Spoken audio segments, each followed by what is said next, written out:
Hey Jamal, how did you feel about your cornerback play week one, and how much different is this going to be this week? Obviously, I mean, you guys didn't have to go against Tylan Wallace last year. How much does he change things? Yeah. So, answer the first question. Week one was week one. Not necessarily pleased with, I think, some of the spots in which we ended up. Not necessarily just in corner play, but in pass coverage in general. Um, Definitely want to snug up on some things, and so we'll be working to make sure that we're cleaner on obviously those things. I'm not going to give away the answers to the test, but definitely want to improve. We know that the biggest improvement usually comes between week one and week two, but we plan on improving every week, and so that's what we're going to continue to do as we go to work today. Really. Next question is from Greg Hunter. Jahmile, so in terms of Alonzo, Hmm. was it odd coaching him? I guess, now he's at safety, so at least he's not in your room all the time. Oh. Does that help a little bit? And in the recruitment, I mean, what were you telling him? I mean, he was making a pretty big jump up from New Hampshire to West Yeah. Virginia. So how'd that work? Yeah, Alonzo. I mean, he was always a kid who was intrinsically motivated. Always sending his tape, asking for help, asking for advice, and obviously being as far as he was, the modern technologies allowed us to kind of help him and coach him along the way. And from a young child, I can remember him calling and begging to have our games on TV and begging my uncle, his dad, to bring him up to come and watch. And he had just always had an infatuation with the game of football, which is somewhat rare coming from where he's coming from. And so he continued to fight the fight. If you know his story, you know that there's been quite a few stops in between, obviously his younger years and here. And so just following his story, I got a chance to see a few clips, and I'm thinking, holy cow, this kid can actually. He doesn't just have the last name, but he can actually go. And he obviously had some displeasure in what was going on at the place in which he was at, and decided to leave that situation. And we were fortunate enough to have him, and he's worked his butt off, not just when he got here, but even prior to get to this spot. And so it's pretty cool to see. In terms of coaching him, I can't take credit for that. Obviously, schematically, we talked through some things. Coach Wright's done a great job with him, and it's pretty cool to be able to turn a family member loose to what I consider another family member and have him work his magic. And so those two have done well. Hopefully, they continue to get better as the season goes on. Next question is from John Antonic.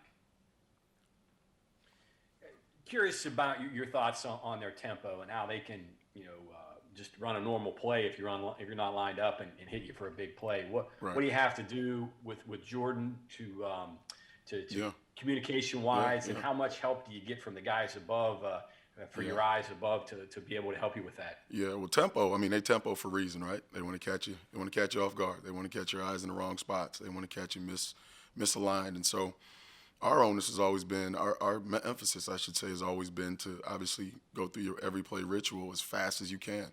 That means get the call, right, and get aligned, know your assignment, get your eyes and your keys, and play ball. And so, although that seemed very simple, right, and the air conditioned, and you and we got this big old screen in front of me and the nice lights and all, that can go awry when it's in a tempo situation within a live football game. And so for us, we've just got to be really disciplined in that ritual. And it's going to be one of those things where it won't come as a surprise. We know that they obviously work a fast tempo offense, and so we've just got to continue to stress and harp on our kids that we've got to get aligned and we've got to be ready to meet the match. Curious, is it identifying a personnel a part of that component of that too? Getting ready. Absolutely. I mean, the change in personnel actually helps you because the ref stands over the ball, which slows it down. And so it's not necessarily the personnel; it's IDing the formations and getting the line, more so than that. Now, obviously, if there's a change of personnel, that gives us some time to do what we need to do, and all things are even there. And even in that, you don't have a bunch of time. So, tempo creates its own issues. I think it's run around the country for the same reasons, and defenses have to do the same thing in order to counteract that, which is to know your stuff, get aligned, and play. Go ahead, Cody. So Neil talked about even going back and watching some of these backup quarterbacks' high school tape just to kind of see them in case that they play. Right. And I was just wondering, when you watch tape of a quarterback, are you just kind of trying to figure out what throws he can make, like what his limitations are and things like that? Yeah, I mean, you're really just trying to get the more of the physical skill set. Obviously, what he's being asked to do in college is going to be a little bit different than what he's asked to do in high school, and so you're not necessarily looking at the scheme as opposed to what he's capable of, whether it be running, whether it be arm strength, whether it be decision making, whether it be ability to see down the field, what have you. You're just trying to gather information. And it's like anything else, right? If you don't have information, you've got to go dig and try to get it in every avenue in which you can in order to build a portfolio in which you feel good about using to defend them. And so that's really what we've done throughout the week. I didn't know that Coach kind of gave our secrets away, but I guess it is what it is there. He cuts the checks. Back to you, Greg. Rotation for you at corner.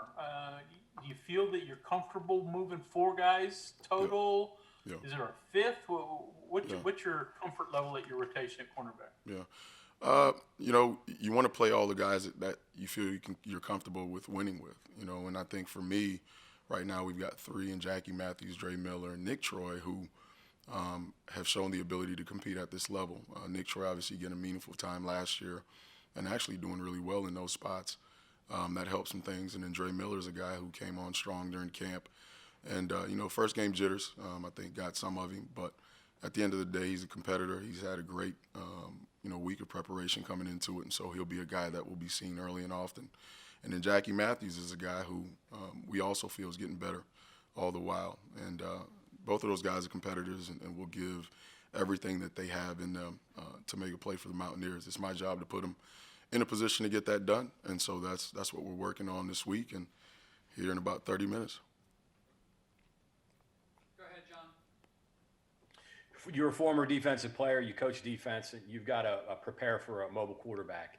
Whether he's hurt or healthy, there's still a lot of time you got to devote to him just because of his unique skill set. Right. How do you go about it, and how much time can you devote when you've only got so much time anyway to get the guys ready? Yeah, that's what makes it tough, right? I mean, I think emulating that guy in practice is really, really tough. There's no question that a dual threat quarterback presents its own problems. And he's been elite at both running and throwing the football at times, and so that's a problem in itself as well. Even the fact that he's hobbled, you're still forced to have to work to defend it and really prepare to defend it, and so that adds its own issues in itself. But for what we know is you build everything with rules, right? And as long as you stick to your rules and you're sound, usually that puts you in a pretty good position to at least minimize the damage. Whether it be through the air or on the ground. And so our thing as coaches is to make sure that, we minimize the amount that we're doing, allow them to play fast, allow them to see what they see, key diagnose it, and see ball and get ball. And so for us, that's going to be a big part of this week's game plan. Go ahead, Greg. So, Jahmile, your thoughts on Darryl Porter? How has he come along? I mean, obviously very young, but Right. getting thrown into the fire a little bit. So what are your thoughts? Yeah, we wanted to get him some early action in camp. He was actually probably our top interception getter. I think he led the team in terms of takeaways, and so he showed the early ability to go get the ball when it's in the air, to be able to track it and have natural ball skills. Like any other freshman, there's still some development that's there, that's needed. He continues to develop himself. I will say that I do feel he's come along probably a lot faster than most freshman cornerbacks I've had, and is really a sharp kid, very cerebral, never too high, never too low, and somewhat of a sponge in a sense. And so excited about him for the near future. He'll be a guy that you may possibly see as well. He's got to have a great week of preparation, and he obviously knows that, and he's worked his ass off to get it done.